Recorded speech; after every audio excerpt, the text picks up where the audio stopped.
વિદ્યાર્થી કાળથી જ બાળકોમાં લોકશાહી પ્રથાનું બીજારોપણ થાય એવા શુભ હેતુસર ઓલપાડ તાલુકાની કાંઠા વિસ્તાર સ્થિત જિલ્લા પંચાયત શિક્ષણ સમિતિ સંચાલિત કરંજ પ્રાથમિક શાળામાં બાળ સંસદની ચૂંટણી યોજવામાં આવી।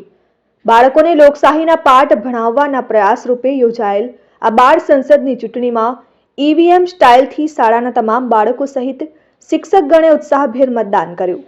આ તકે શાળાના સામાજિક વિજ્ઞાન વિષયના શિક્ષિકા પારુલ પટેલે જણાવ્યું કે જેવી રીતે સ્થાનિક સ્વરાજ્યની ચૂંટણીમાં ચૂંટણીની પ્રક્રિયા હોય તેવી પણ તમામ પ્રક્રિયા આ બાળ સંસદની ચૂંટણીમાં કરવામાં આવી છે, જે બાળકોને શાળા અને સમાજ પ્રત્યે જાગૃત બનાવશે।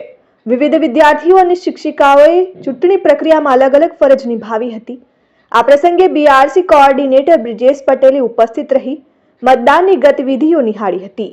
સમગ્ર ચૂંટણી પ્રક્રિયા બાદ શાળાના મહામંત્રી તરીકે ધોરણ 8માં અભ્યાસ કરતા વિદ્યાર્થી વિરાજ પંકજભાઈ રાઠોડ તથા ઉપમંત્રી તરીકે સાહિલ જગદીશભાઈ વસાવા વિજેતા જાહેર થયા।